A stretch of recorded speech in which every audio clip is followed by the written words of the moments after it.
Écran. Merci. Merci beaucoup de m'avoir invité. Je suis Carrie Rusk. Je suis une professeure assistante à l'Université d'Alberta en sciences infirmières.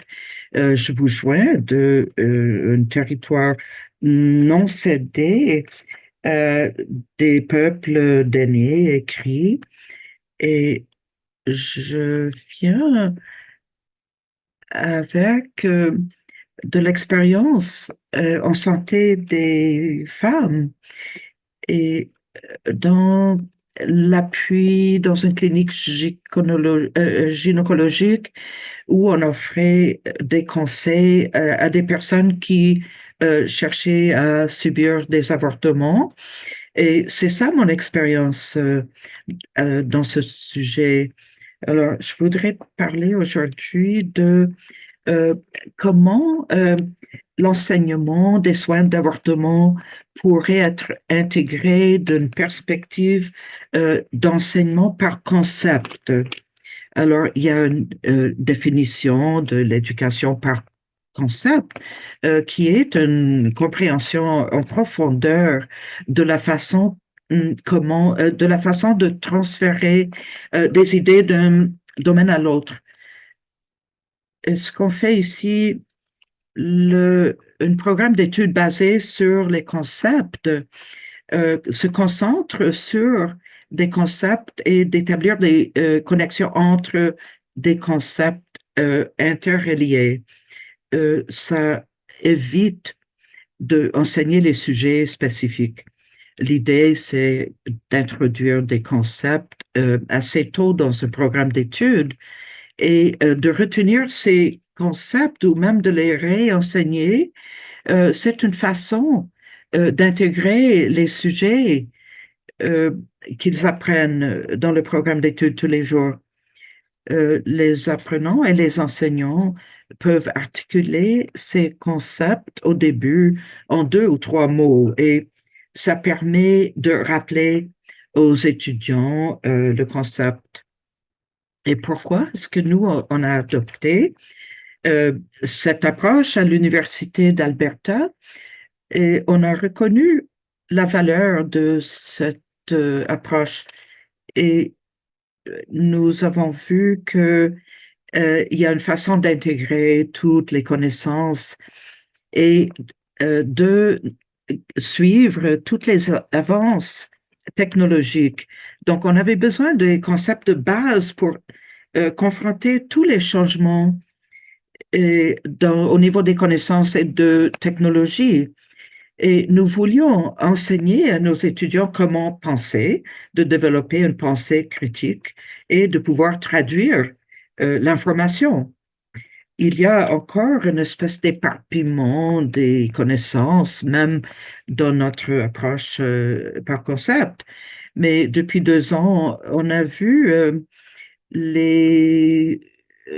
l'application des enseignements par concept et on a vu il y a encore des lacunes.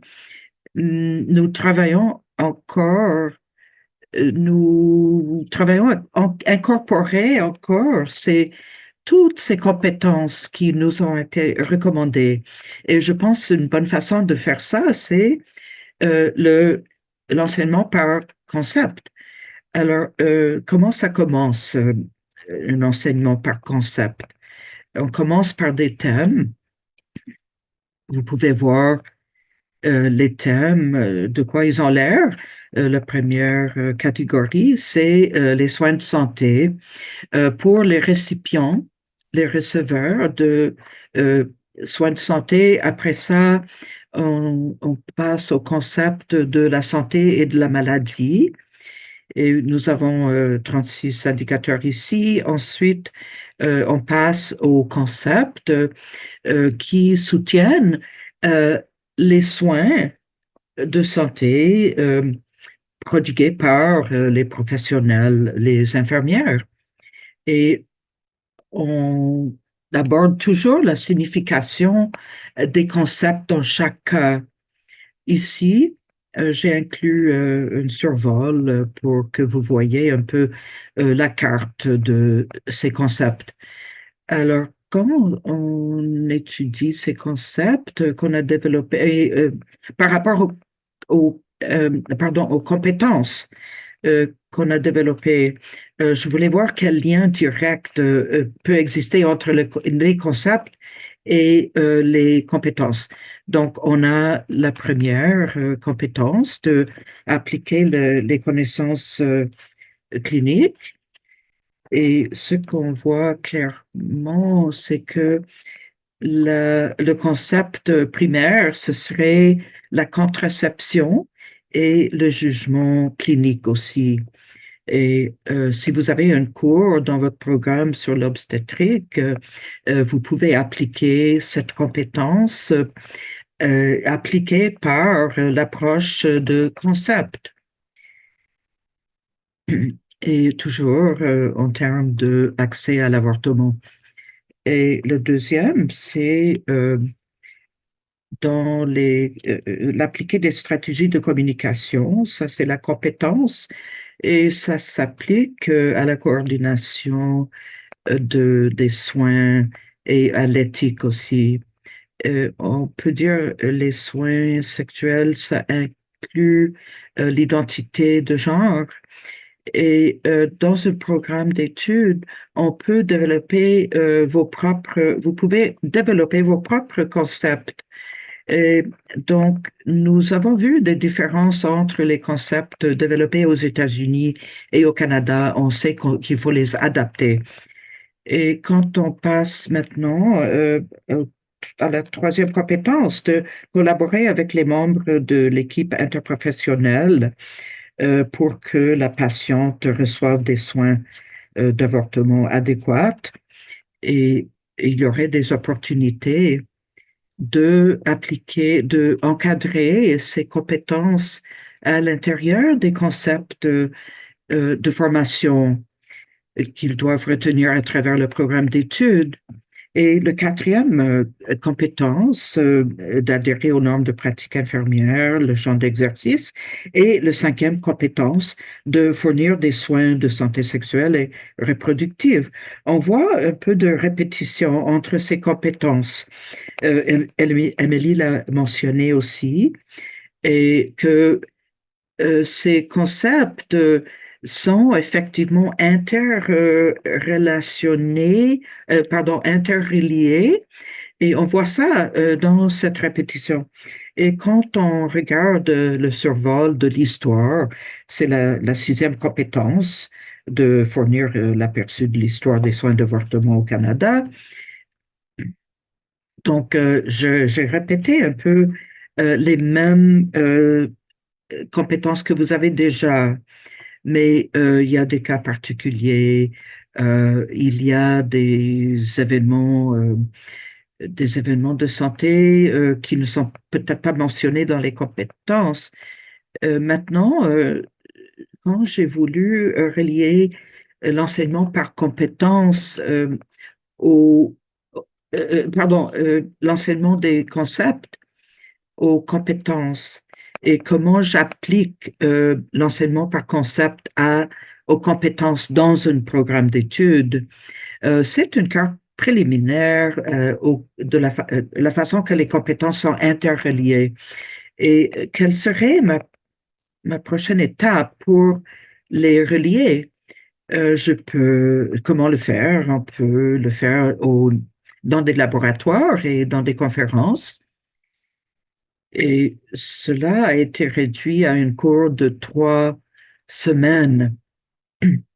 Et le temps qui était dédié à toutes tous ces soins d'avortement, et c'était seulement 5 heures. C'est pas assez de temps pour intégrer l'enseignement de façon adéquate euh, dans les conférences, dans les cours et dans les laboratoires. Ça peut être inclus dans les sessions post-conférence et on peut les aborder. Et mon but, c'est de prendre ces compétences améliorées et de ne pas limiter cela à nos cours d'obstétrie, par exemple. J'envisage ça, euh, en fait, de les inclure dans tous les cours. On peut inclure des scénarios qui relèvent des soins d'avortement dans tous ces cours.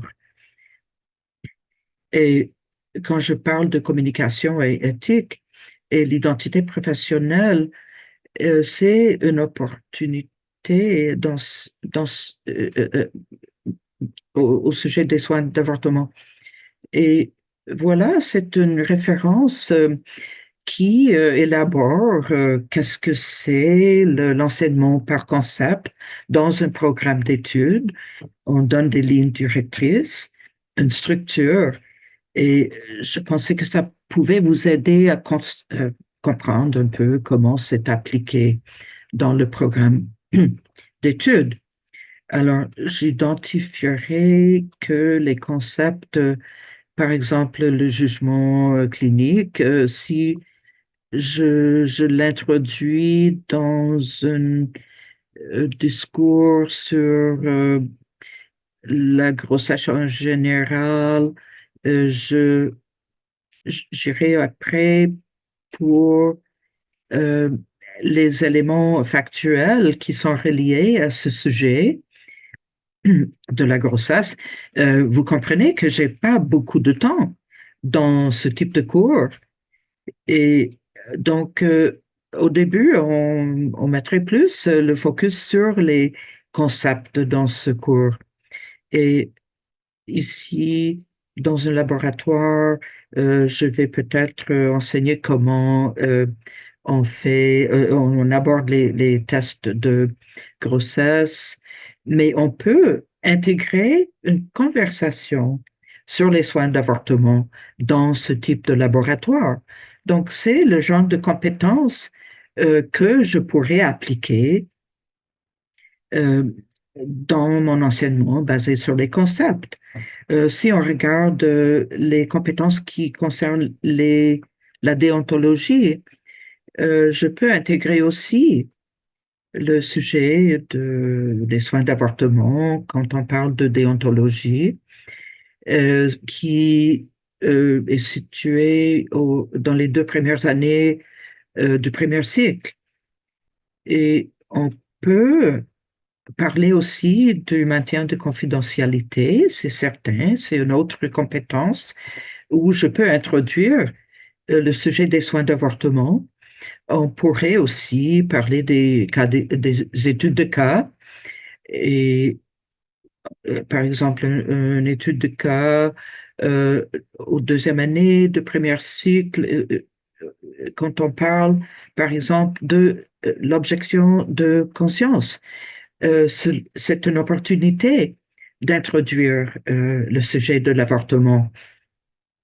C'est la façon que je veux conduire mon programme d'études basé sur les concepts, de garder ces concepts à travers le programme d'études et de travailler en même temps avec mes collègues pour les encourager de appliquer aussi cette perspective d'enseignement par concept. Je pense que c'est à peu près ce que je voulais dire, mais un des défis que j'ai, c'est de convaincre les enseignants qui ne donnent pas des cours d'obstétrique, qui n'ont pas la connaissance, euh, qui peuvent amener à des conversations sur le sujet des soins d'avortement. Ça, c'est une barrière que je devrais supérer. Je suis très ouverte à vos questions.